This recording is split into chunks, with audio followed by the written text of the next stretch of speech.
taking on the Homeowners Association president, posted by GFT RGC. This happened when my wife and I first got married. My grandfather had passed just a couple months before and left me a very sizable inheritance with a note to make sure that I use it smartly to start a good life for my wife and I. My father-in-law owns a real estate company that buys foreclosed houses and rehabs them, and he knew of a great starter home for my wife and I, and agreed to pay to have it rehabbed with the understanding that we would pay him back when we were better established, or after 2 years when we sold the house. So we bought the house, and it took about 90 days to rehab it before we moved in. This is an important fact later on. So we finally moved into our house and had been there for about 2 weeks when someone came and knocked on our door, stating that they were the Homeowners Association president and asked for my landlord's contact information. I explained that we didn't rent the home and that we were the owners, and then they followed that up by asking to speak with my parents. I reiterated again that I was the homeowner and asked them what they wanted. They explained that there was a HOA for the neighborhood and that I needed to sign the HOA rules, and I owed $90 prorated for my dues, but they would give me 30 days to pay as a courtesy. However, they needed me to sign the rules right then. I told them that I wanted to read and review them first before I agreed to sign anything, and they were extremely pushy about signing them right then. I refused, and they told me that I had 7 days to sign them and explained that they have legal power to fine me if I do not turn in a signed copy in that time. I called my in-laws because I didn't know anything about HOAs, and I asked them for their advice. My father-in-law got ticked, saying that it should have been disclosed prior to the sale, but sometimes with HUD houses that gets missed. So we agreed that the $30 a month fee wasn't horrible, especially because they did provide a really nice playground for the neighborhood. So I agreed and signed the rules, and there were a couple that seemed a little over the top to me, but I agreed anyway because from my understanding at the time, I really didn't have any choice. It seemed fine enough until about a month passed, and we had a small housewarming party with a couple of friends. Literally, there were less than 8 people there, including my wife and I. The house was small, but it had a nice deck, so we were out back having a small fire using a fire pit that one of our friends had just given us, when I heard someone knocking at the door. No, pounding like a freaking cop. I just went around the house, and there was the HOA president with his car in front of my house with a yellow police light on top. Yes, I am serious. I asked how I could help him, and he very sternly told me that I was in violation of the HOA rules by throwing a party outside of approved hours with a 10 p.m. curfew, and that I needed to send my friends home or quietly take it inside. I checked my watch, and it was 10:05 p.m. I was amazed, but we took it inside regardless. The next day, the very next day, I had a letter from the HOA stating that it was my official warning for violation of the HOA rules by throwing a, and I quote, wild bonfire that was a safety hazard while drinking, and I literally hadn't drank at all. Whatever, I brushed it off and figured it was no big deal. Flash forward 6 to 9 months. We were hosting a teen group devotional for our church one afternoon, and we were playing a game of football in the street. We lived on a connecting street that got virtually no traffic and only had 2 houses on it, ours and the family across from us, whose kids were also playing in the game. All of a sudden, I hear a police siren and see the yellow light flashing. The HOA president gets out and tells us that we have to break it up immediately as it's a safety hazard because one of the kids could get run over. I was fed up with him and told him that they were fine and that we've been watching for cars and that he was literally the first car that we've seen and we had been playing for over an hour at that point. He insists and asked what would happen if an ambulance or a police officer needed to come down that street to save someone's life. This was stupid because literally both streets we were connected to have entrances from the main road. I gave in and we went inside. The next day, I get a letter explaining that I was being fined $60, the maximum fine allowed for a first offense, and that if I wanted to protest it, I could attend the next HOA meeting. I decided I want to protest the fine, but noticed that the fine was due in 30 days, and the next HOA meeting wasn't for 35 days. I opted not to pay until after the hearing and wrote a letter back to the HOA president stating as such. I go to the meeting, and it's literally myself, the HOA president, the HOA secretary, which is the president's wife, the vice president, which is his neighbor, and the treasurer, which is the vice president's wife. My protest was immediately overruled, and I was also charged a $30 late fee for not paying on time, despite notifying him. I was fed up. I couldn't take it any longer, but I realized I really didn't have any recourse. About 4 to 5 months later, we gave birth to our first child, and about a month after that, I was driving home one night. I was working a second job in retail at the time, and my buddy in the military called me. He had been deployed when my daughter was born and was calling to congratulate me. When I got home, I didn't want to risk waking up my sleeping newborn daughter, so I just sat in my car with the engine running as it was a little chilly outside. I sat there for about a half an hour when I heard the police siren and saw the yellow lights. Now, keep in mind, police sirens aren't quiet, and this was right in front of my house. His stupid yellow light was flashing everywhere, including into my daughter's bedroom. I got out of the car and rather rudely told him to turn off the light as to not wake my daughter. He explained that I looked suspicious sitting in my car with it running outside of my house. And I explained the situation, and he told me I had to go inside and that my history of being a troublemaker wouldn't grant me any leniency. I basically told him where I thought he could go and proceeded to sit on the hood of my car. He sat there for another 15 minutes, telling me I needed to go in, and at one point touched my shoulder. I explained to him that if he touched me again, I would take it as a sign of aggression and defend myself, which he responded by getting in his car and leaving. He circled the block about 4 times the next 30 minutes, which was when I got too cold to stay out and finally went inside. The next day, I get a hand-delivered letter from him and the vice president, and he also asked me to step outside to talk about last night's incident. He explains that he was being nice by not calling the police on me after I threatened him, at which point I cut him off and told him that he needed to get off of my property before I called the police on him for trespassing. I read the letter and saw that he was giving me 2 different fines for $180 each, which were the maximum amounts. One for violating curfew and one for disobeying the night watchman. I was done. I had reached my breaking point. This is where the revenge comes in. I start looking into HOA laws and regulations regarding fines and how to protest them because I felt like this was clearly abuse.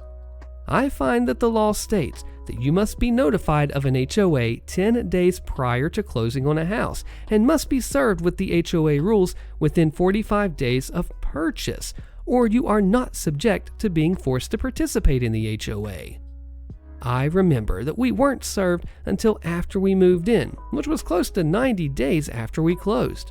So I called my real estate agent, who is a very close family friend. My in-laws have bought literally thousands of houses from her over the past 35 years, and asked if she had the paperwork still, and she said that she can get me a copy. I looked, and it was over 90 days after purchase that we were notified, and there was no disclosure statement at closing. The realtor says that she must have misplaced it because it's required by law to be provided prior to the sale, and basically that she wouldn't miss something like that because it comes to her when they do a title inspect on the house, whether or not there's a registered HOA. She does a little digging and calls me back 2 days later and says that the neighborhood doesn't have an HOA registered with the city or county, which is required. I end up calling the county office in charge of registering and give them the neighborhood name, and she says that our neighborhood is registered in the other city and not in our city, and that if we wanted to start an HOA, we would have to follow these certain steps, and that without those, the HOA wouldn't be allowed to collect any money or have any authority. Apparently, what had happened was our neighborhood was originally all in one city, but when the city lines changed, the neighborhood was split in half. The other neighborhood kept the HOA that was registered, and our HOA president was supposed to register with the state, but didn't feel like jumping through all the hoops that it required. I was ready to walk down to the president's house and rip it into him, but I decided to be smart for a minute. I talked to my neighbor across the street, who also hated the HOA, and told him what I'd found out.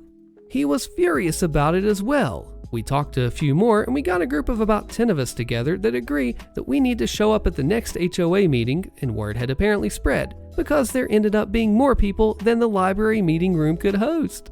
I had specifically asked to be the speaker for the group, which they were nice enough to let me do.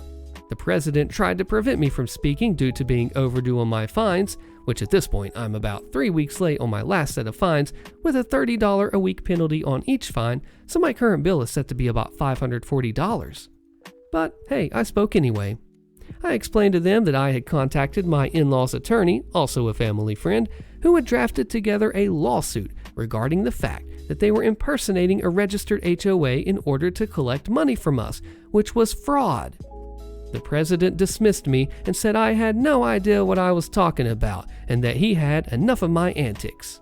The staff members all left immediately while the rest of us stayed and talked. A month later, we were served them formally, myself and 20 other homeowners, suing them for all the fines and the HOA dues that we had paid, to the tune of approximately $50,000, as some of these families had been there over 10 years. The president and vice president got their own attorney who attempted to legitimize the HOA, but it required the signature of like 90% of the homeowners. They got 3 signatures, including 2 of themselves, and some other old bitter hack had signed as well. After that failed, they tried to settle by agreeing to abolish the HOA and showed that they hadn't financially gained from it and that all the funds had been used for the park upkeep, the snow removal, and other neighborhood events. We took a vote, and this was turned down in overwhelming fashion. I was surprised I actually voted to accept this. Then about a week later, one of the other families calls and mentions something about the park maintenance and snow removal. Apparently, he had given a quote to do the landscaping for the park, like cutting the grass and mulching and so on, and his quote had been a couple $100 cheaper than what they were paying, and that it had always bothered him because the person that did these jobs was the vice president's son, and that what they were paying him was pretty outrageous in terms of what's standard. Eventually, it went to court, where the judge looked at everything and mandated that they pay $21,000, $1,000 per homeowner, plus attorney and court fees, which were like another $2,000, for a total of $23,000 in damages. Additionally, they were fined by the city's governing body after it was reported. I don't know how much that fine was, though. We ended up selling the house that following summer, but I talked to a couple friends that still lived there about a year after, and they had said that the president and vice president both sold their houses and moved away because they were pretty much hated by everyone in the neighborhood, and that they had an informal HOA that people donated to for upkeep of the park. Oh man, this HOA president is literally committing fraud for over a decade now. For those 10 years, people were paying this guy money for the HOA that never actually existed. And people thought it did because the town was one town and it split into 2, and the new part never got, oh my goodness. This is literal $50,000 suing, $20,000 payout worth of fraud. The HOA guy moves out. He's completely deleted from his own pretend fake HOA with this fraud accusation, which is true, and then OP, because he was brave enough to look into it deeper and didn't just take no for an answer from this bully of an HOA president, he came out on top and saved the entire neighborhood. Way to go, OP. What do you think? I reported my former landlord to the IRS for tax fraud as revenge for him making up lies on me to keep my deposit. He had to file for bankruptcy and lost his condo. Posted by Extremely Tired of HR. I'm so glad he lost his freaking house. I found this guy on Craigslist a few years ago. I like renting condos from private owners as opposed to renting apartments. Typically, by renting a condo, it's safer. You have more caring residents, and you get to have a luxury apartment-style home with all the amenities, and you can negotiate pricing and so on. I am an excellent tenant, and anyone who I have rented from will tell you that. I paid a $1,000 deposit to move into this guy's condo, and I was on a year lease. He lives in another state, but we were on the same time zone. On month 8 of my lease, I came home to a door that wouldn't open. I couldn't get the door unlocked for crap. I had 2 keys on me, and as much as I tried to turn them, I couldn't. One of the keys even broke in the lock. I waited 2 hours. I called and texted and emailed my landlord, and he did not pick up. I thought maybe he had someone to change the locks for some reason. I honestly didn't know what to think and had no one to help me. The lady who lived across from me saw me in distress as she was going into her apartment. I had never seen her, but she asked me if I were okay, and I explained to her that I couldn't get into the apartment. She told me that she knows of an on-call locksmith, and she gives me his number. I tell her thanks and reach out to my landlord a few more times. No response. I had no choice but to call the locksmith, plus I had to pee like crazy. The locksmith arrives and could not get the door unlocked with my key. He says he can replace the lock for like $100, and I told him I was renting a condo and couldn't get in touch with the owner and didn't know when would be the next time I could get in touch with him. After he took the lock off, he told me it was faulty. So he replaced the lock. I told the landlord this via email and text and voicemail and told him that I could send him copies of the keys if he wanted. Okay, so fast forward to the end of my lease. I demand that he does a walkthrough with me, and he said he wouldn't. I told him that if he didn't do a walkthrough, I would be notifying the condo office, as he did not have permission to sublease by the association. He then had a friend to serve as his proxy to come meet me and walk through the unit. The place was spotless. I know how to clean. I took multiple photos and videos and showed his proxy, who is a police officer, the unit. Actually, they're both police officers who used to work together. We both literally tested all the appliances, faucets, checked the blinds, carpets, hardwood, everything. His proxy gave me the okay and said that everything looked great. I give his proxy the keys and later that night left for my new city. So fast forward to a month later. I haven't heard from him about my deposit. He ignored all my emails and phone calls.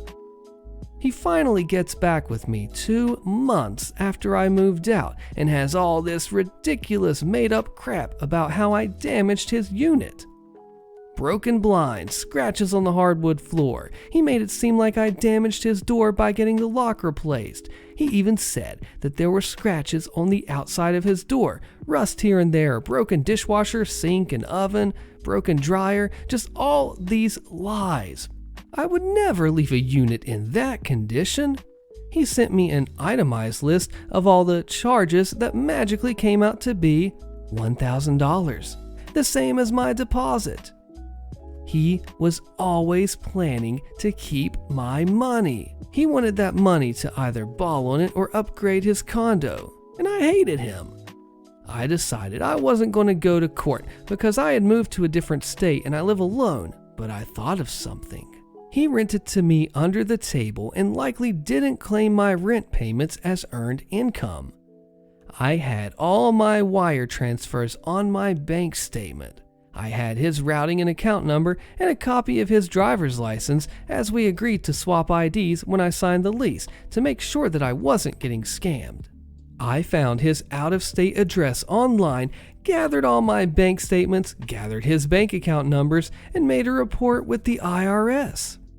About a few years later, I check up on things, and that jerk lost his condo and lost everything he owned in bankruptcy. I paid for and downloaded his court records and saw proof that he lost everything, including his condo and cars, and had his bank accounts seized. I'm not sure if he's went to jail or anything, but I'm so glad that jerk got his freaking karma. He stole money from me that I gave him to rent a condo, and he ends up losing that same condo to bankruptcy. Screw him and anyone who calls him a friend. He can rot for all I care. Now this comment here gives the truth and says, I wouldn't be surprised if your tip-off uncovered something much larger and more systematic. It tends to work out that way. See, this guy thinks he can be a scammer, that OP's gonna move out of state somewhere, not really think of this $1,000 bill, darn, I better pay it. Most people, they might be ran over and say, I can't say no, he's my landlord, I'm just trying to get out of here, I don't want any trouble, I don't feel like dealing with this. So they just pony up the grand, not even considering that it's related to their deposit and is a scheme to keep it. Yeah, this landlord, he tried to take advantage of him moving out of state, not wanting to deal with it, but you know what? OP came back strong and knew what to do. Didn't just say no, I'm not paying it, but escalated things to nuclear revenge levels. Let me know what you think. Wow, OP, wild story. HOA yells at me for training guide dog and grilling, and then loses position on the board. Posted by Judas 697734. So to start the story, some background you need to know about me. I volunteer to train and raise service dogs. My fiance says clearly I have a look that says I am weak and I'm a pushover. I have constant encounters with Karens who are just not ready for my responses when they engage me. I have been in the military for 17 years when this happened, and I was responsible for managing over 130 service members. I'm anything but a pushover. I work with civilians, so I have cultivated a polite exterior because I was counseled for looking unapproachable and scary to civilian counterparts. The story, as I said, I raise service animals, so I fall under the ADA when it comes to regulations on where and what I can do with my puppy. We'll call him O. O is an amazingly behaved black lab of 6 months. I have cultivated a level of trust and obedience where I can leave him in a sit with other dogs around so long as I am in eyesight. He will stay. I have raised a few pups by then, and I would have never done that with them, but O is amazing, and I can't wait to get him back after his tour of duty helping Mrs. C be independent. I meet the HOA Karen one Saturday. Me, my fiance, and O were going to head on a road trip to visit my fiance's parents. In our preparation, the last on the list is always getting the kids to use the bathroom before a long trip. So we head out, O gets busy, and I grab a bag to clean it up. I put him in a sit stay and then hand the leash to my girl, and I start walking to the trash can. It's about 100 feet from where he went. I have a clear line of sight to the dog, and he is sitting pretty and alert and watching me intently for a hand cue or a voice command. As I am walking, I hear a womanly screech. I don't quite make it out, but it sounds angry. I ignore it and keep walking to the dumpster to deposit my waste bag and turn around to head back to my 2 favorite people. It is then I make eye contact with the HOA Karen. Karen from here on out. She is your typical Karen, not an inch over 5 feet and has the same circumference. The short chopped hair says that I'm the manager now. She looks me in the eyes and I finally listen to her shrill scream of, "Your dog must be on a leash and in your hand. My county state law says so and I will call the cops." Now, I don't do ignorant, and respect given is respect earned. I was willing to try and de-escalate. My fiance owns the condo and is super non-confrontational. So for her, I try to bring it back down to civil levels of discussion. In a polite but firm voice, I asked if she even looked over at the dog before she started yelling at me. She just bellows like a banshee again, and I repeat. This back and forth happens 3 or 4 times. Me calm, her escalating in pitch and volume. At this point, she hasn't given respect, so none is required to be given back. I break out my "you done screwed up" NCO to junior voice.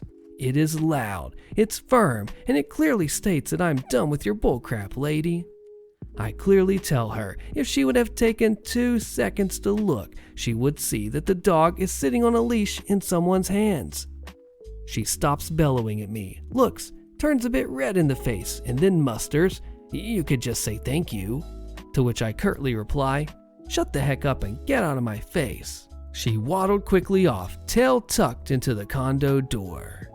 My next meeting with her was when I was grilling. The HOA states no charcoal grills and no smoking or barbecue.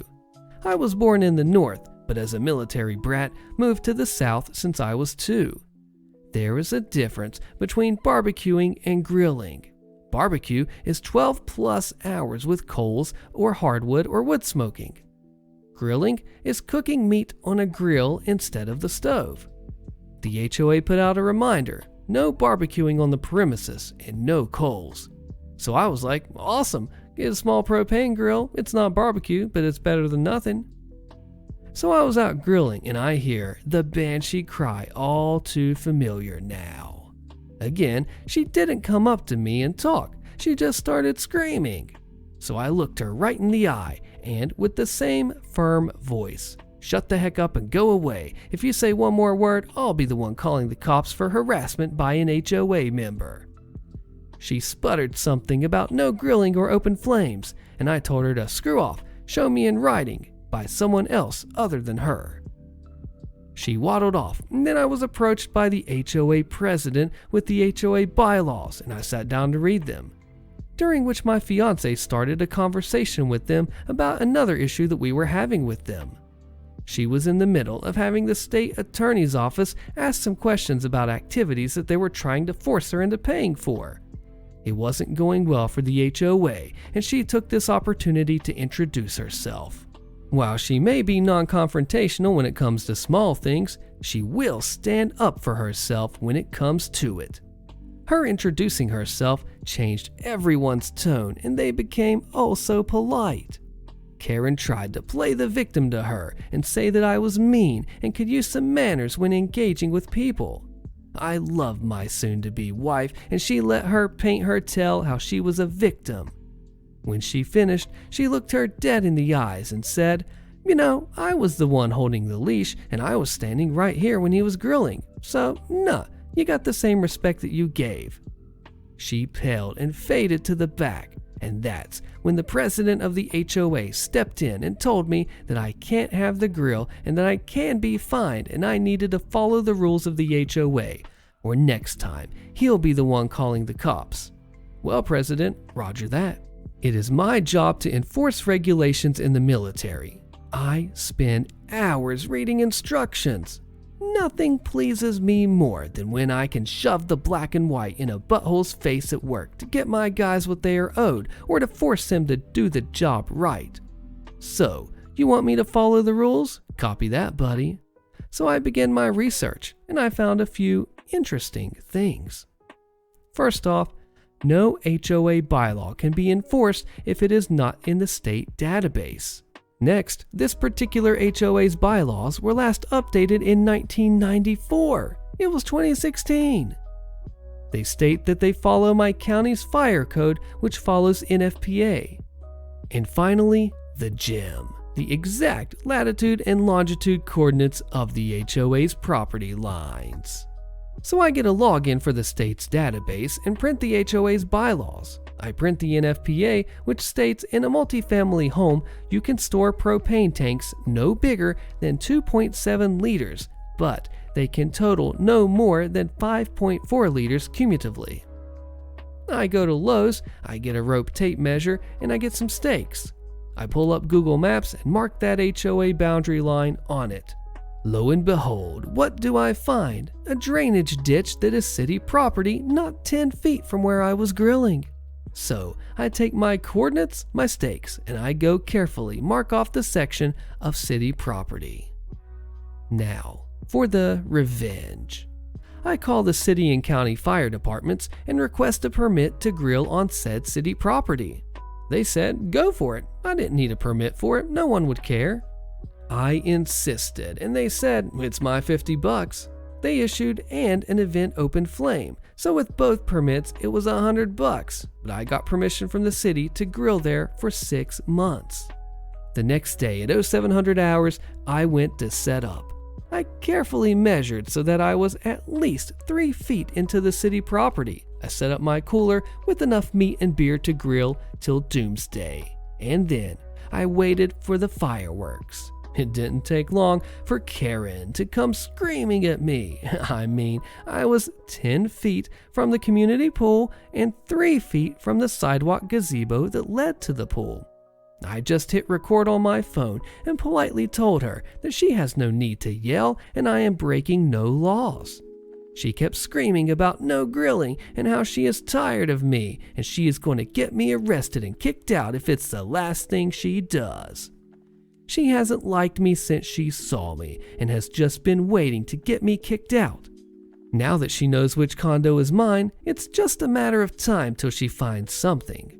On and on. I guess me polite and showing zero fear was ticking her off, so she tried to come take my stuff. Big no-no. As she reached for my cooler, I broke out my NCO voice and told her if she so much as brushes a finger against my property, I would remove the offending body part with force if necessary. This sent her scurrying off again. About 20 minutes later, I see 2 cop cars pull up and Mr. HOA President himself. He is all chummy with the cops, and as they approach, I hear him say, "Yep, same guy. I already told him once before, he can't grill on the HOA grounds." He comes to a stop about 10 feet from me. One cop stays with him, and the other keeps walking up to me. I have a crap-eating grin on my face, and I can hardly wait for the conversation to happen.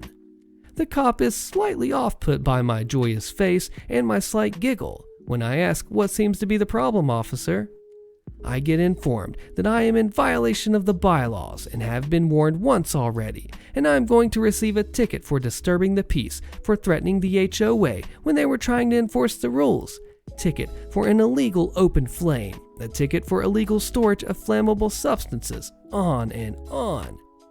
The last was, if I didn't pack up, I would be arrested and removed. Now that he was done, I first handed him my permit from the city to grill. He took it, walked back to the president, and they discussed it for a moment, and then returned. He says, "You can't get a permit from the city to grill on private property." I then showed him the coordinates for the HOA and the Google Maps gridded drawing and my current GPS location.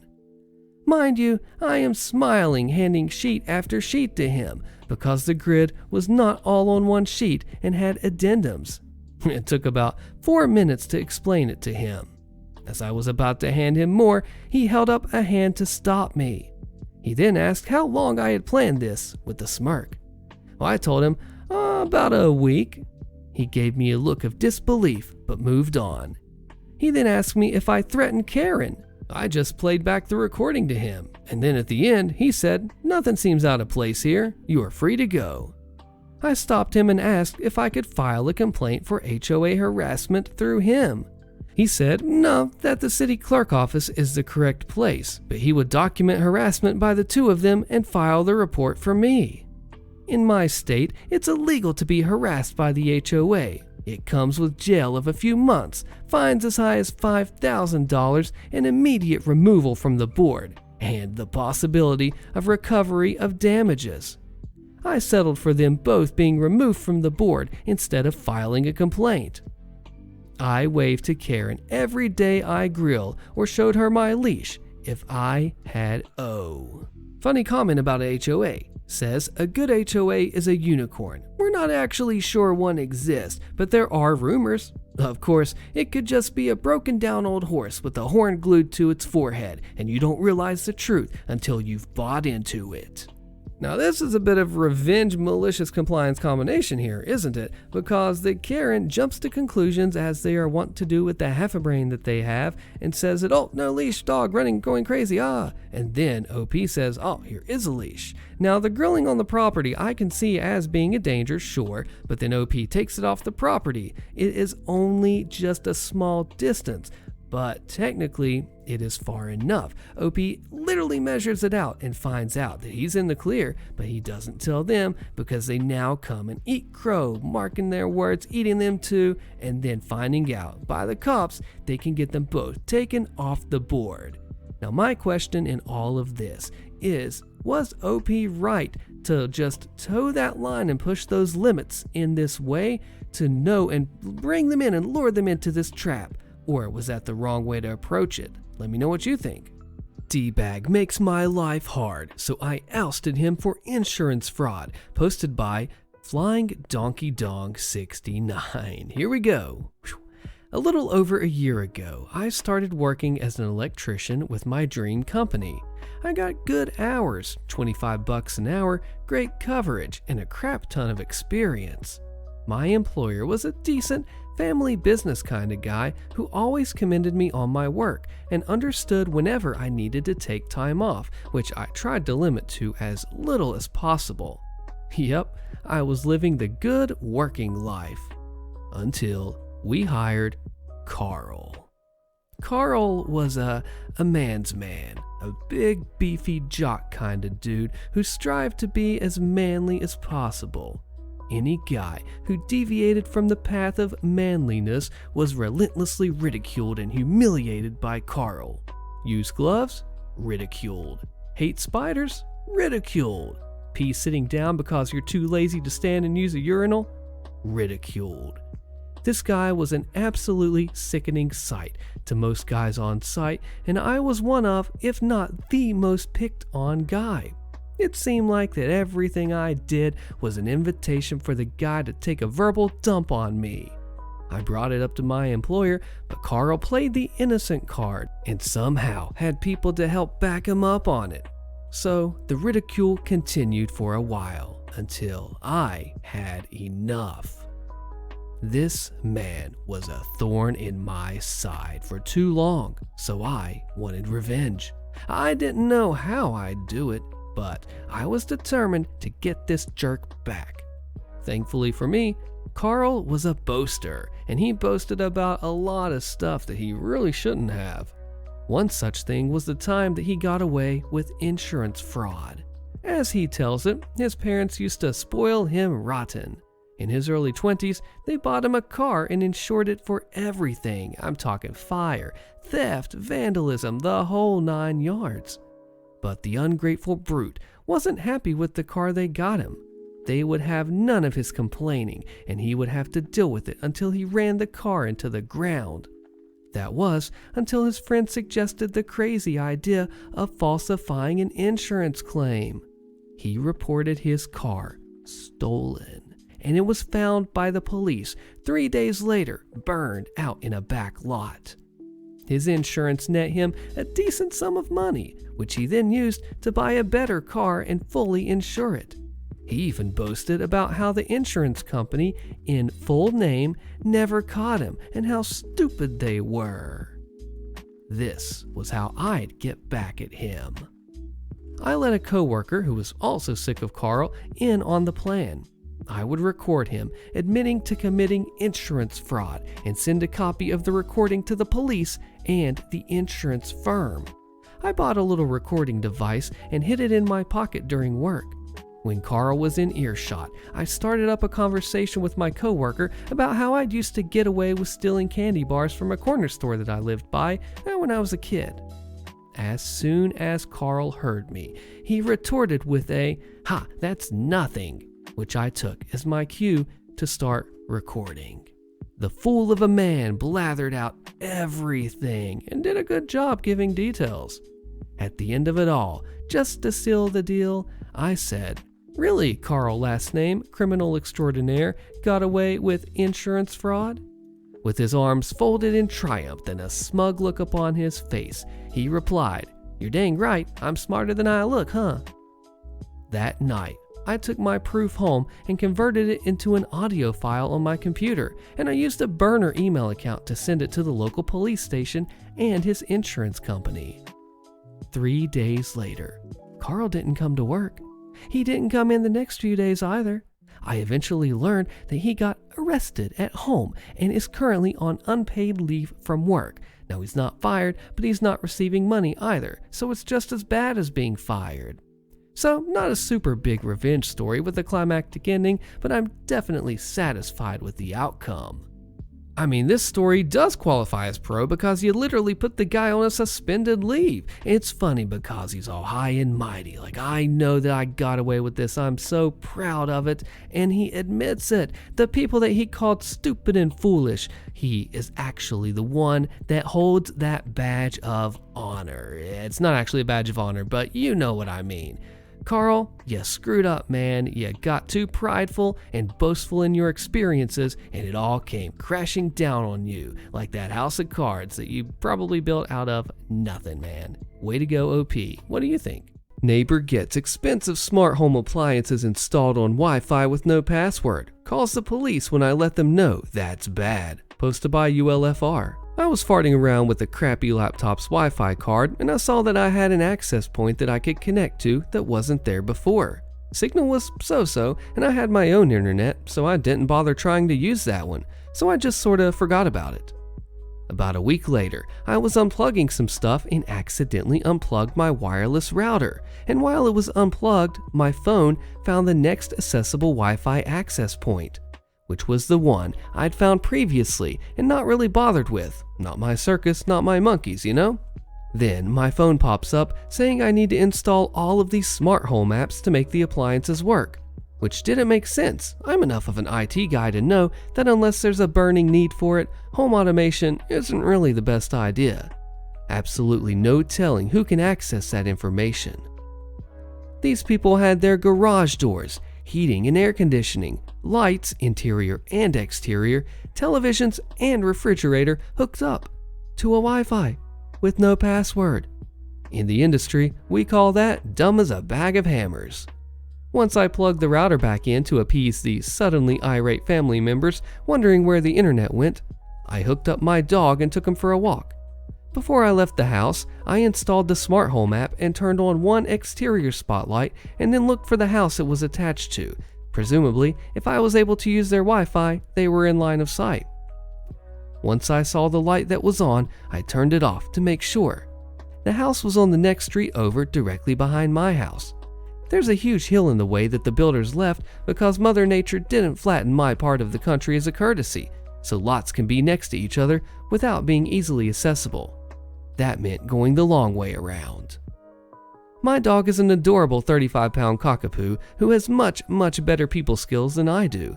When I have to go to talk to people I don't know, he comes along because, well, he's about as threatening as a wet noodle. Don't tell him I said that, and I can't be that bad of a man if my dog is as awesome as he is. So we make our way over to the neighbor's house, and I knock on their door. A nice old lady answers it, old enough to have moved out kids, but not old enough to be considered a Q-tip in my humble opinion. She forgets to ask what I want and immediately goes all gooey over my dog, and her husband hears the adorable appreciation sounds coming from his front door and investigates. He, too, is floored by my dog's awesomeness.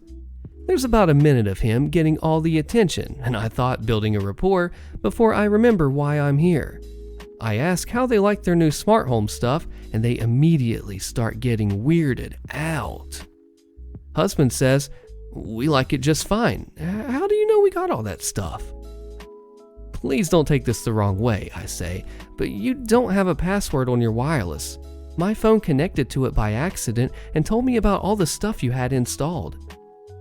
Wife cocks her head to one side, and husband's brow starts developing a thunderous quality. I start talking faster. I'm just here to let you know that you really should put a password on your Wi-Fi, or anyone can use it to do stuff like open your garage doors. Husband's brow is now in full fury mode, and he opens his mouth to, presumably, shout at me. But before he can, the wife says, "Oh, that's what the installer guy was talking about. He kept saying I needed to encrypt the thingy or something like that. We've never bothered with the password because it's a pain in the butt to set up and remember." Husband has gone from thunderous fury to bewilderment, and he looks at his wife and says, "Encrypt the what now?" I don't feel like getting voluntold to set up these people's network and appliances for them, so I say, "Okay, gotta go, bye." I power walk away from their house, and once clear, we mosey back towards my house. About 2 hours later, someone starts knocking at the front door to my house. Now, I live in an in-law apartment in the basement of my parents' house, so that's not my door. My mother answers the door and then stomps down to the door to my part of the house, throws it open, and tells me the police are here, again in a frosty voice. I hustle up the stairs, and there's Officer Dave, it's not his real name, but the only officer in my town at that point who would know enough about the computers to actually have a conversation with me without getting a must-smash nerd face. I say, "Hi Dave, what's..." He cuts me off before I can even finish. "You promised me you were done with this crap after that whole Main Street thing. You freaking promised, and now I look like a butthole." Whoever had set up the timing on the stoplights from the main road through my town after some pretty serious construction did an absolutely awful job, and traffic was horrific. Me and a locksmith friend decided to fix the problem. After reporting the problem to town hall, got nowhere. We didn't break anything. I mean, he picked the lock and I hacked the light, and then we locked up when we were done. We got caught on the last light. The only reason I didn't go to jail was because Dave backed me up and made everyone wait a day to see if traffic was better, which it was. I then promised him no more shenanigans. What? I haven't done anything," says I. "Then why the heck am I getting calls about you opening and closing people's garage doors and turning their lights on and off?" To be fair, that did sound like the sort of thing that I do. Not to break into someone's house, just to mess with them. I'm mischievous, not evil. And then the light dawns. I point and I ask, "Did you get called by the people living in that house? Because I went over there a little while ago to tell them that they needed to put a password on their Wi-Fi. The only thing I did was turn on a spotlight to see which house it was. Nothing more than that, swear to God." "They don't have a password." There's a thud as Dave face palms. I let out a yup in sympathy. He sighs and says, "Stay out of trouble," and I wave bye. Turns out the husband had called the police and gave a vague description of me and the dog and said that I lived nearby, and one of the other cops gave Dave a hard time about him cutting me slack before he drove out to talk to me. The couple got a call back to tell them that the issue was resolved and please secure your Wi-Fi. 2 days later, there's a password on their Wi-Fi and we all lived happily ever after, except for getting the stank eye from that couple whenever I walk by. The biggest facepalm of this story, I mean, you can say it may be this or that, OP putting on the spotlight, yeah, a little sketchy in ways, but he literally had the best intentions at heart, and these people didn't realize it. He's telling them, hey, people can really mess with your house because you don't have a password set up. They can do harm to you. And he just gets shut off even after having the cute dog because they think he's the one that's messing with them, when really it could be anyone, or they could just be lying. Of course, when the officer gets there and realizes how stupid these neighbors are, realizing they have no password to secure themselves. Like, you lock your front door at night, right? Well, they have no password, which is an equivalent of having a bright shining light on your front door saying, "Hey, look, our door's unlocked." This is the neighbors, they've screwed up here. Let me know what you think. Holy cow. Karen story time. This one's called "Give Me Your Game," posted by Billy RKO 1987.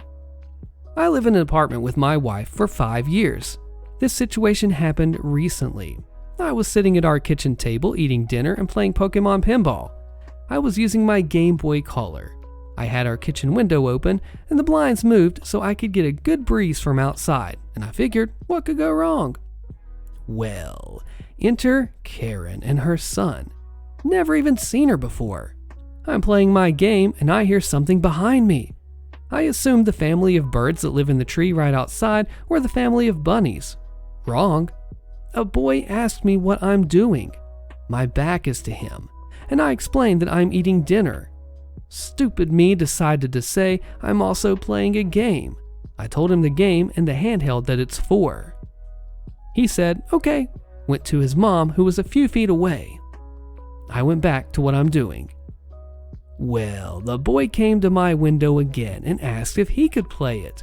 I explained that I don't know him. I won't just give my stuff to just anyone, and maybe his mom could get him one. There's a disc replay store nearby and half-price books. Both probably have it. He said, oh, okay, and went back to his mom. Well, the mom, I guess, didn't like hearing the word no. Now she is at my window, not asking, demanding I give my video games to her as a peace offering. Peace offering for what? I again said no. I'm not going to give my stuff to anyone. I have no idea if I would even get it back. She didn't like it, got mad, stomping her feet a few times. I closed my window, closed the blinds, and went back to what I'm doing. Fine? No, far from it. A few minutes later, I see the famous flashing lights. When I see 3 police cars stop at the apartment building I live in, I checked outside. Karen was talking to an officer before he managed to get out of his police car, and she was pointing to my apartment. I knew immediately what I'm getting. 2 officers go into the mailroom and press my doorbell. I opened the door and let them in my apartment. I explained that I'm eating dinner and playing a game. Her son asked about my game, asked to play, but I said no. I did explain about 2 nearby stores where he could get it if the stores have the handheld and the game of it. I'm asked if I ever punched her son and took it from him. I said, no, I never touched him. I never stole from him. It's my game and my stuff. I hear Karen yelling outside to the officers on the sidewalk that I should be arrested for assault to a minor, and jailed. I explained again that I never touched him, never touched her, and showed both officers where I was sitting and where they were outside my kitchen window. My neighbor in the next building called out to the officers that he had heard everything and has the interaction on camera. His landlord installed a few cameras, and due to package thieves in the area, and wanted to help him catch them by putting up a few cameras. Lucky for me, his landlord was there and showed police the footage. Karen went white and started yelling that we are horrible people, that we lied. She's gonna sue. She got a nice talking to about misuse of 911. Her son was nice. I saw him with his father a few times. The boy says hi to me, and the dad apologized to me about his ex-wife. I guess the son filled him in. Apparently, this wasn't the first time that she did this, which is why he divorced her. He has full custody now because she assaulted a boy in a mall and tried to take his Nintendo Switch. She's in jail. The boy did get a Game Boy Color from his father. Ouch, I mean, as someone who grew up in this technological age here back through the 90s, and so this is crazy. I had one of those as a kid. I know exactly what he's talking about. And man, this is just insane that she thinks that she can just own it because he had it, she wanted it for her kid. It's all of a sudden hers and the son's? Nah, this son, I am sorry his mom is so crazy, and I'm glad that he's got a dad with a good head on his shoulders that, well, apparently is not with Karen anymore. Holy cow, what do you think? Please help. What rights do I have as a renter being targeted by the HOA? Posted by Do Association 5112. I moved into my apartment about 2 months ago. Each 3-bedroom apartment unit only gets 2 parking spaces, leaving the third person with no spot. I was worried about this issue and voiced the concern to my roommates, but they assured me that there's parking spots about 2 blocks away from a nearby townhome community that I can park in. In worst case, I can use the guest spots on the property. They've done it for years. The security guard also told me that I could get a guest pass from him to park there if I didn't see any. Long story short, I got home at 3 a.m. one night and there were no parking spots, and I was forced to leave my car in a guest spot. I didn't find security for a guest pass for 4 hours, and when I checked in my car at 7 a.m., it had a parking violation that read, "Car does not come back to any resident." I didn't think anything of it. 2 days later, we are told by our property manager that the HOA wants us out immediately. Our property manager fought for us to at least get 60 days, and for legal reasons, they were forced to grant us 60 days. We had already signed our intent to renew and had another girl moving in at the end of the month for our new lease, which we had to cancel due to us being possibly kicked out. I spoke to the property manager, and it turns out that I was the last straw because of the past roommates' parking violations and abuse of guest passes, which I can't blame her because we don't have a right to park on property. I see cars with parking violations all the time, and I can guarantee that they are not being threatened to be kicked out after a parking violation with no written warning or notice. No communication is ever given with these kind of violations. My roommates didn't even know about the past roommates' violations either. It doesn't seem fair that we can all be punished. It also states on the parking violation that towing is the consequence of parking there, not getting kicked out. Technically, they are only not letting us renew our lease, and that's how they get around it as a loophole. Now we are 1. Left to pay an empty room that we can't afford because no one's going to move in for just 1 or 2 months. And 2, I paid tons of HOA fees, application fees, moving costs to move in that I should not be forced to do again 2 months later. They are giving me and my roommate 60 days to figure out what to do, and we feel lost, targeted, and bullied with no voice. What kind of rights do I have as a renter? Are they allowed to do this? Please help. Signed by 2 extremely clean, responsible adults in their 20s who pay rent on time and have never had any other issues. Now, I'm not a lawyer or anything like that, but if they are doing something illegal and it's above your pay grade to fight back and go against it, you could hire someone like a HOA lawyer that specializes in this stuff to know if they're trying to pull any kind of strings or any loopholes like you mentioned. This person, if you get this lawyer, will know the rules, and so do I, as Rick Astley had said, and then be able to take this stuff out, know what they're doing wrong, right, and be able to tackle them and hit them where it hurts. OP, I am curious to know what happens, and way to go. A very long, twisted tale with multiple updates and a deeply evil HOA. OP sold a parcel of family land to a developer who built a neighborhood. There's now an HOA, and they're aggressively trying to take the rest of OP's land. Originally posted by Throwaway 5847. So, long story short, today has been an absolute crap show. I can't even comprehend where to start. So my parents owned about 30 acres of land in the middle of nowhere, Nebraska, on the outskirts of town. My parents built their house in the late 80s, and that's where I've lived my whole life. My parents passed away, and I inherited the property, and it's all my land, or was my land. Back in 2005, this developer bought up a bunch of neighboring land and wanted to buy my land. I told him I was willing to sell 10 acres furthest from the house, which is the adjoining section to his neighborhood. He asked for 20 acres, and I told him that the second 10 acres would be 3 times the price, and he agreed. We signed the paperwork, and he bought the land, and I was paid for it. End of story, or so I thought.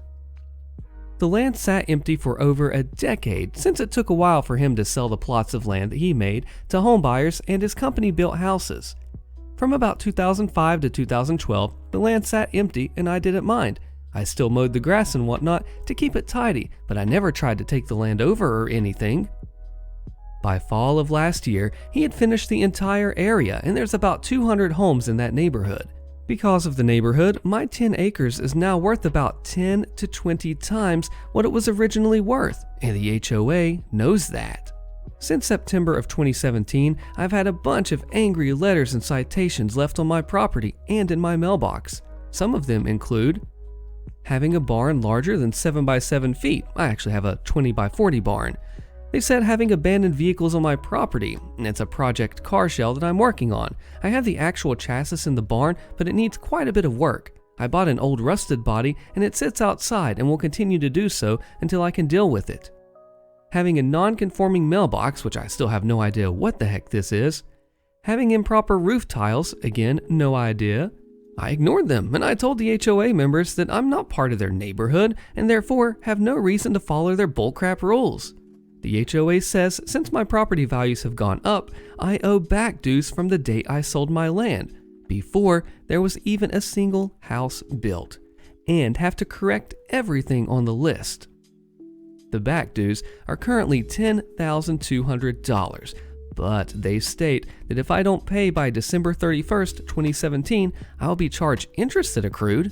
Again, no idea where they are getting the interest from, but I do believe their HOA fees are around $750 a year.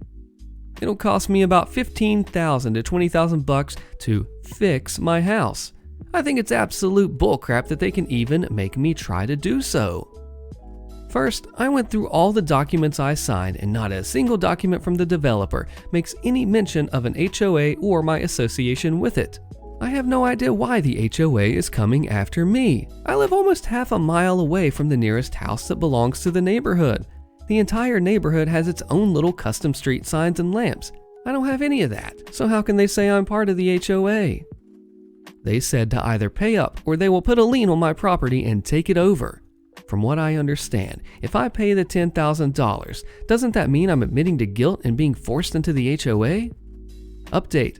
So I just had an hour-long discussion with the lawyer, and he went through all the documents. He asked if I was sure that that was every document, and I told him that it was, and it was. When I sold all the documents, I put them all in the same folder along with my taxes. He says that there is no chance I'm in the HOA since I didn't sign anything. He let me know that he'd be glad to send them a cease and desist letter to the HOA. I brought up adverse possession, and he suggested that I don't pursue it since I want them to leave me alone rather than to instigate anything bigger. So, for now, he said to not pay anyone or sign anything. He'll mail out the C&D letter today, and he says that if the HOA tries contacting me, I should just tell them to contact him instead. So I think I'm in the clear for now. New update. So I met with the real estate attorney that was referred to me by a Redditor on here, and I did the title search, and I'm in the process of trying to find the old developer's master plans. So far, here's what's been dug up. I sold my land to developer A. He owned the land for about 2 years and then filed bankruptcy and lost the land to the bank. That's when the maintenance of the land went to crap and I was mowing it and taking care of it because the bank didn't care. Bank sold it to developer B, and that is the person that built the current neighborhood. We got in touch with developer B, and he said he was no longer part of the neighborhood, and in fact, the HOA is in charge of the entire area. His company just owned the lots and they sold and built on them for the families, and they have zero say anymore. I asked him about the master plans and if he thought he owned my remaining 10 acres, and he said, absolutely not. The entire neighborhood sits on old land, plus the 20 acres that were purchased from me. So he was helpful, and it was clear he had no wrongdoing.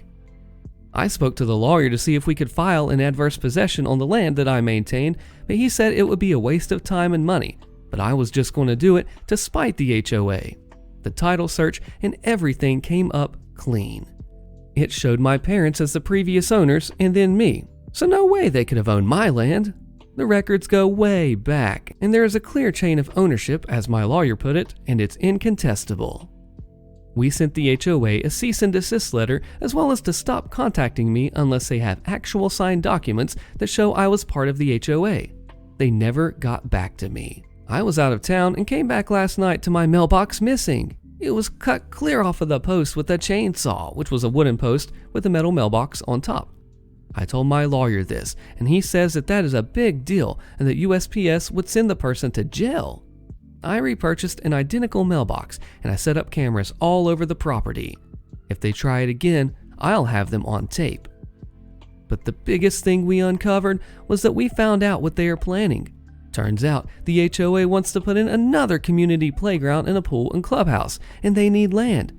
They can't expand in any other direction since they're almost on the end of a highway on one side and the other sides are zoned for agriculture.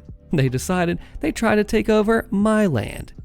They have yet to also file a lien on my property, so I'm guessing they were trying to force me into the HOA to make them sell my land below market value.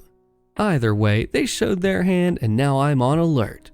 We filed a complaint with the police regarding the stolen mailbox, and we have a paper trail for that now. It's just a waiting game to see what they do next, I guess. Should I send them a letter saying that I know their plan and there is no way they can get my land? They have their monthly meeting every second Tuesday of the month, so it's in a few days and I'm sure it'll be the topic of discussion. Should I go do it? New update. So I was away for the holidays and I came back on Monday to find my project car was towed out of my driveway. My pond was emptied out and filled with gravel and sand, and it fenced off 2 acres, 2 chains by 1 furlong, of my property closest to the HOA. I immediately called the police and filed a report regarding the stolen property. The car wasn't registered and was just an empty shell, so I have no idea where it is, nor will it be easy to track. It's not worth a lot, maybe like $2,500, but it's a principle of that jerk president of the HOA. I had my lawyer draft up the C&D and sent it nearly 2 weeks ago, and they haven't contacted me in any way except this. I hired a local salvage company to come and tear up the fence this weekend, and they are doing it free of charge since I'm letting them keep the fence to sell as scrap metal or whatever they do with it. My lawyer suggested that I send up a letter demanding payment to fix my pond as it was filled in with gravel and sand. The local landscape company quoted me nearly $8,000 to get the pond back to the way it was, so that is what he suggested that I ask. Oh, and another $2,000 for the loss of use of the pond. The HOA has lawyered up, so I think it's best I no longer post anything on here until it's settled. I don't want to leave you all without some closure since you have been an amazing help. Final update. So, after 6 long months, everything has been resolved. This is my final post regarding this, and I already asked my lawyer if I could post this, and he said, go ahead. So the HOA board got a lawyer to respond to my C&D, and they requested a meeting ASAP with my lawyer present as well. I didn't want to go, but my lawyer suggested me hearing them out at least. At the meeting, I noticed there was the president and some of the higher-ups were not there. The board had no idea what the heck was happening, and their lawyer was just as confused as them. After I laid out my timeline of events, they thanked me for my time, accepted all the financial burden of replenishing my pond, my missing car, they couldn't locate it, and damages. I got checks for everything and got my pond restored back in April and didn't really think much of it. I found out a few weeks ago from the new HOA president. Turns out the old president, treasurer, and someone else had been stealing money from the coffers. They wanted my land to expand and put in a pool, a clubhouse, and so on, just as I saw on their website. The old board fined everyone a ton of money to get all the cash together and to buy my land. Instead, they spent it on themselves. They needed my land somehow, so they thought they could just take over the land that I wasn't using. Long story short, their entire plan fell apart after I fought back and brought to the other members of the HOA's attention what they were doing. From what I've been told, they had to sell their house to pay back the HOA and have since moved away. The HOA has offered me market value for my land, and I do plan on selling it since I don't really use the land for anything and the money isn't bad. I did not file any complaints with the postal inspector or anything since the situation resolved itself. I got a new project car, and for those asking, it was a 98 Supra with a bad engine. My new project is a 67 Fastback that I plan on restoring to look like Eleanor. Now I know I'm not a lawyer, this is not legal advice or anything, but you know what? I mean, this is multi-level insanity. We start the story and we feel like, okay, this is going to be OP fighting for the land, right? Oh, this is going to be tricky. He's not even a part of the HOA, what? And then we come to find out they are going even deeper with it and they just destroy his land without his permission. Oh, and they're stealing money too to fund all this from all the people. This is multiple insanity, and OP had enough guts to fight back when some people may have just taken it and just gone over all of this power and been taken advantage of by the HOA. But when OP said no, got the lawyer and fought back, the HOA had zero ground to stand on since they were being very illegal and then fell apart. The HOA president, everyone moves away, and then new people come in, and OP actually sells the land to some generous, kind people that want to just do the right thing, it looks like. Not build a bunch of crap, steal money, and just make a whole mess of things. What do you think? Way to go, OP. Harass me and mine, go to jail, posted by Runner1. Many years ago, I bought a house in a neighborhood with a very restrictive HOA. However, the property I bought pre-existed the HOA and was not included in the HOA or restricted in any way. One of my neighbors seemed to take great offense at the fact that I was not part of the HOA and did not have to abide by the overly restrictive rules. From the time that I moved into the house, he started giving me grief. First, it was the HOA notices that I was under no obligation to follow.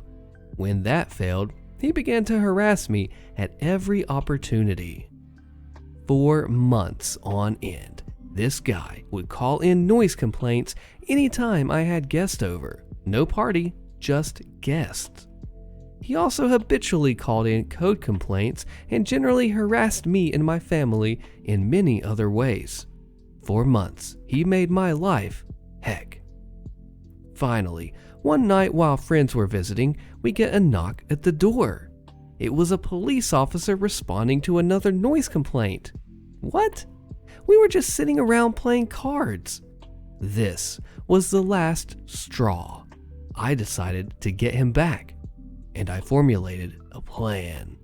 First, you must understand that this was about 30 years ago. There were no cell phones in general use, and the average citizen did not have access to the easy communications that we enjoy today, or my plan would have never worked. I've been into radio my whole life, so my car and my house were well equipped with two-way radios. Next, it was fortuitous that my house was in a development that had only one road in or out. Also, there was a convenience store on the corner that always had plenty of cars in the lot for me to blend in with. We put our plan into action on a Friday night. We established an alibi with a close friend in town who would swear that we were at his house playing cards all night. Next, I opened the windows and placed my speakers for my sound system up in the windows facing my neighbor's house. We then cleared a hiding place in a closet with a clear view of the driveway. I then got in my car and drove to the store parking lot and found a spot that gave me a clear view of all cars entering or leaving the development. Once we established that communications were good, it was D hour. My wife turned on the stereo to rock music at full volume, rattling the neighborhood. Also, every light in the house went on. The music was so loud I could hear it at the store over half a mile away. We waited. And sure enough, in about 30 minutes, a police car turned into the development and I radioed my wife. Working together, she and her sister quickly turned off the stereo, pulled the speakers from and closed the windows, turned off all the lights, and then quickly hid in the closet. The police arrived, pulled in the driveway, and found an apparently empty and dark house. Windows closed, doors locked, curtains open, lights off, and driveway empty. My wife and her sister, they sat silently in the closet while the officers knocked on doors, shined flashlights in windows, and walked completely around the house. Eventually, they decided the house was empty and left. I watched them exit the development and head back towards town. We waited about 30 minutes and repeated the procedure. Windows open, speakers up, stereo on full blast, lights on. About 15 minutes passed before the police returned. I radioed my wife. Windows closed, speakers down, and lights off. Once again, the police went to my house. They tried every door and spent more time looking in the windows. They even sat in the car out front for about 20 minutes before leaving. About 15 minutes after, they disappeared towards town. We repeated the whole procedure once again, and this time it was less than 5 minutes before the police returned. And this time, they had their blue lights on. Oh crap. The police pulled into my empty driveway, but immediately backed out and went to my jerk neighbor's house. They were there for more than 30 minutes. My wife couldn't hear everything that was said, but there was shouting and cursing. Eventually, the police left. My wife radioed me, and I returned home. 2 days later, my neighbor's name appeared in the local newspaper as having been charged with misuse of police resources, filing a false report or something like that. I don't remember the exact charges. Hey, it's been 3 decades ago.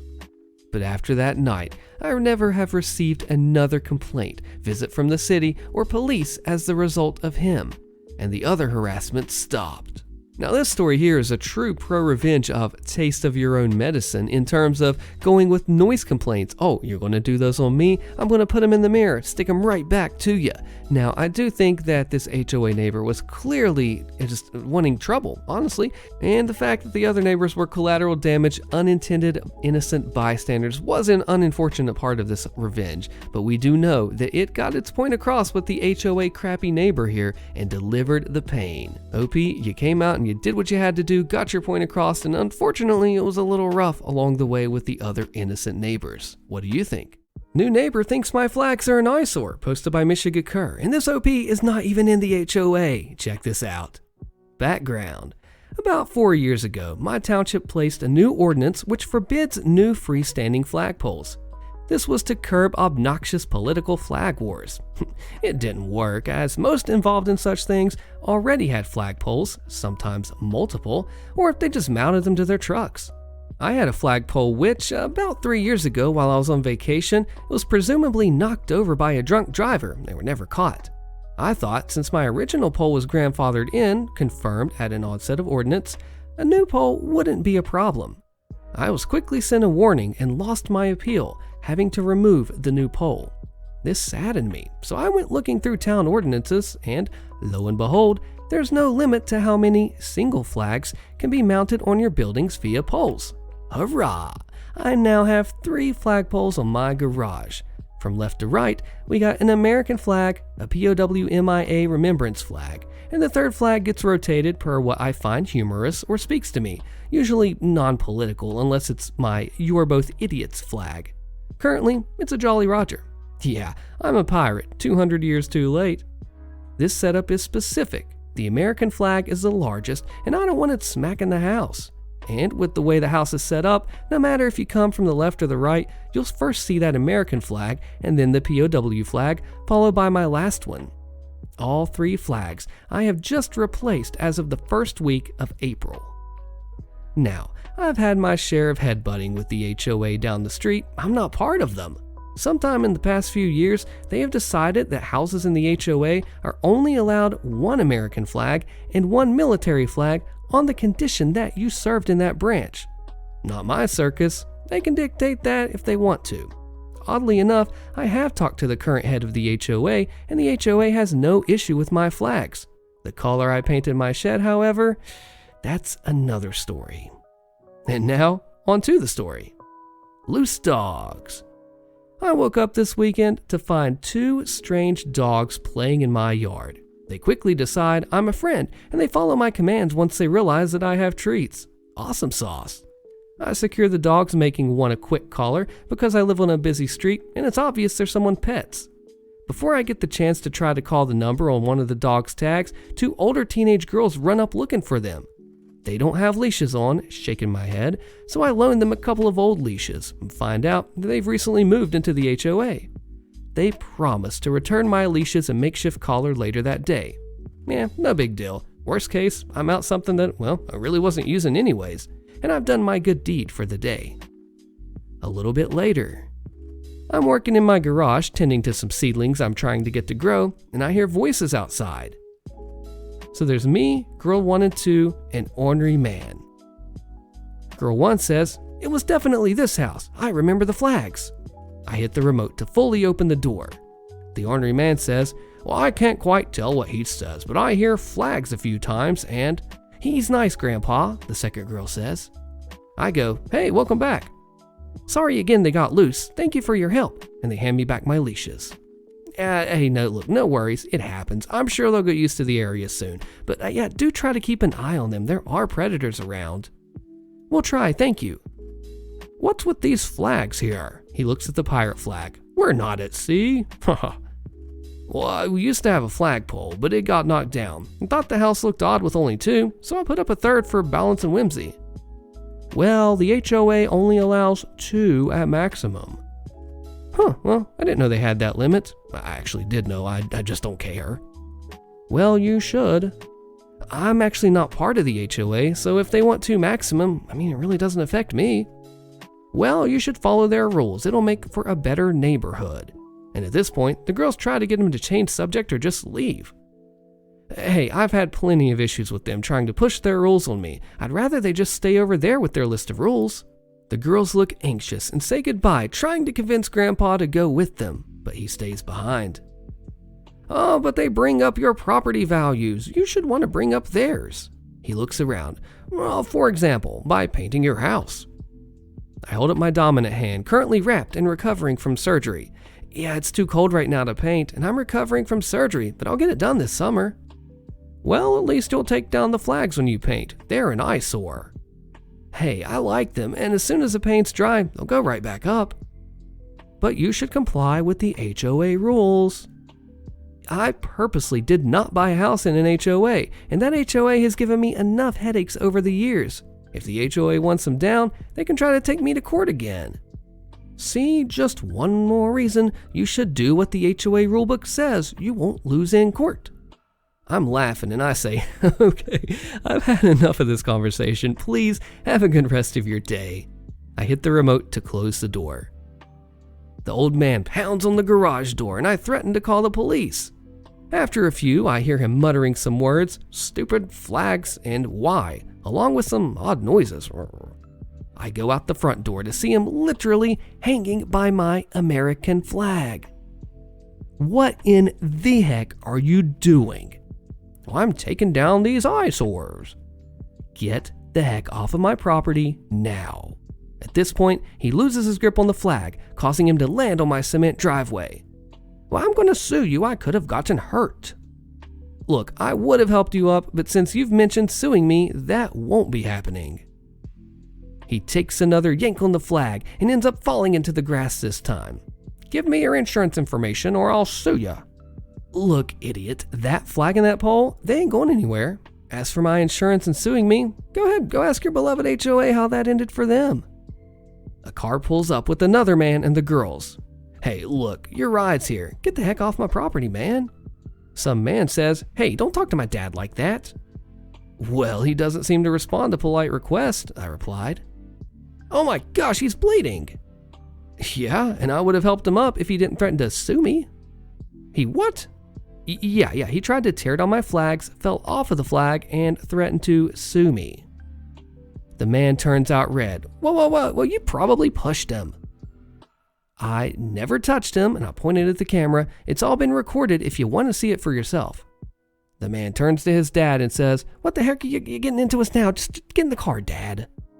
The old ornery man takes another try this time at the POWMIA flag, and I catch him before he runs headlong into my house. Seriously, dude? Get your hands off of me. This is assault. I was going to try to be sure he was steady, but he decides to try and fight me, so I just let go. He ends up falling over onto my work truck's bumper. I'm going to sue you and your company for this. I just laugh at this. The man picks up his dad and shoves him into the car. As they drive away, the old ornery man rolls down his window and shouts, your flags are an eyesore. Later that day, the doorbell rings. It's the girls with their dogs. I brace for everything and anything, not knowing what was going to be said. I give my dog a futile settle command, futile due to 2 dogs in her yard, before stepping outside. Turns out, Grandpa was supposed to give me some money for saving their dogs. They aren't really sure what's up with his issue with the flags, but they admit that they think he may be having some dementia issues. I do ask if he's okay. They said, he's fine and only received some minor scrapes and bruises. And honestly, I'm glad he's only got minor injuries. They insist I take the money, and I finally negotiate to only taking half. I joke that if they say that I took it all and it ever gets brought up, I'd play dumb, which they laugh and they agree to. As they get ready to leave, they tell me that they like my flags, especially the pirate one.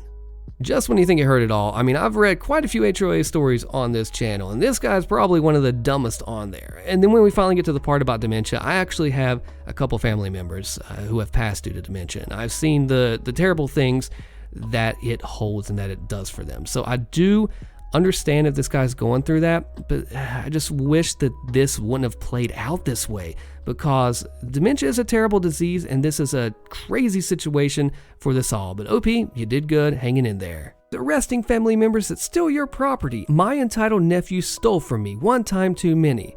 This time I got them arrested, and now my sister and brother-in-law have to deal with the fallout, and I don't really care anymore. Posted by Yam Throwaway. In a prior post in a different subreddit, I asked if I was the bad guy for wanting to call the police on my nephews for stealing from me, and the overwhelming support I got made me realize that standing my ground was the best thing for me to do. About midway last week, when I came home from work, I noticed my shed door was open and the padlock that I used to keep it shut was broken, and I had a lot of bags full of soda cans in there. I and my friends tend to drink a lot of soda, so I've built up a lot of cans over the course of about a year, and I was going to cash them in at the local bottle drop soon because I like big payouts. It's 10 cents a can where I live after all. But there was more than just my bags of cans missing from the shed too. They took my gardening shears, a steel rake, 2 shovels, one of them being one of those folding camping ones, a full 2-gallon gas can, a cheap power drill I got for like $5 used. They even took an electric hedge trimmer and some small electric chainsaw that was also used, and a machete. Now they didn't touch my lawnmower, my weed whacker, extension cords, or the old radio that I had in there. No idea why they took what they did, but I guess they figured they could resell them or something. I checked my camera footage, and there was my 3 nephews, ages 16, 15, and 14, breaking into my shed with one of their dad's large claw hammers. I recognize the hammer because it's a bright yellow and black, and their dad has a bunch of them. It only took them a few hits to smash that cheap lock. After they broke into my shed, they took what they could by hand, and then they came back with some shopping carts that I'm guessing they also stole. But it took them a few trips to get all of the cans, and they didn't bother to even try and close the door when they were done. My sister and brother-in-law first denied their kids stole anything from me, so I went to their house and I showed them the security footage from my cameras. I'd not told them that I'd had cameras installed, And the reason I had the cameras put in was because of prior thefts by my nephews. It started with food and snacks, and then moved on to DVDs and video games, and then pretty much anything that they thought they could smuggle out after that. And anytime I made them return stuff that they'd stolen from me, I was treated like the bad guy and then got the fakest apologies I'd ever heard. And they never got much in trouble from their parents either. The final straw happened last year when my nephews broke into my house and stole 3 6-packs of my favorite blood orange beer from my fridge. They used my hidden spare key to get in and also took a huge dump in one of my bathrooms, and not only didn't flush but also peed all over the floor. And I'm pretty sure it was intentional. The beer they stole was hidden in one of their bedrooms when I confronted my sister and brother-in-law about my nephew stealing it. And I was basically given an equivalent to boys will be boys when I wanted them punished. So I had the cameras put in and I told no one, which was a smart move. When my sister and brother-in-law saw the camera footage of my nephew stealing from me, they seemed furious. But they were actually madder that their boys skipped school to steal from me. They'd spent all day making repeated trips to the bottle drop and cashing the cans by machine. The bottle drop also pays by machine, so they just kept bringing the cans in till they cashed them all. And then they bought video games and junk food with the money. Said money actually amounted to nearly $200. With that and the destroyed padlock, I told my sister and brother-in-law that they now owed me $200. My sister and brother-in-law went from being angry at their kids to making excuses for them and then being angry at me for wanting that money back when I know they have 3 kids and a mortgage. I said it was either that or I go to the police and press charges. They told me to get out, and I said they have 2 days to decide how to pay me back before I go to the cops. I got back everything else my nephew stole, machete and gas can included, though they'd already used the gas for something else. But over the next couple of days, my sister and brother-in-law were blowing up my phone with a ton of messages, both verbal and text. At first, they were calling me heartless because it was right after the holidays and they have 3 kids and a mortgage. Then they started gaslighting me, then even threatening me. And all of this would go in a repeating cycle.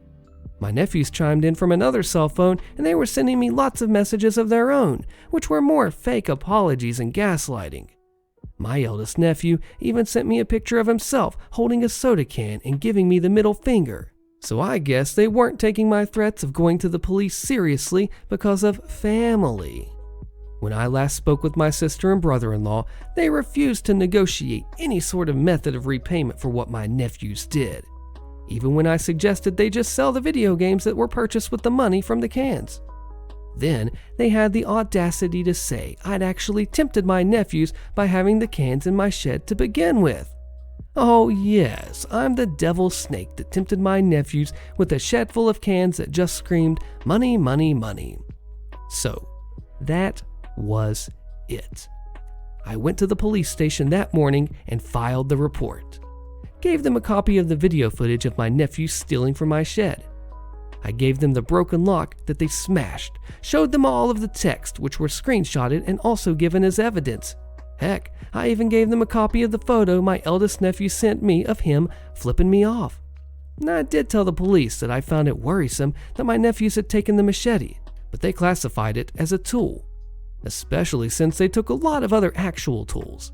So, fair enough on that, I suppose. But my nephews were indeed arrested on Saturday. Police came to their house and my sister and brother-in-law were forced to let them in because they had a warrant.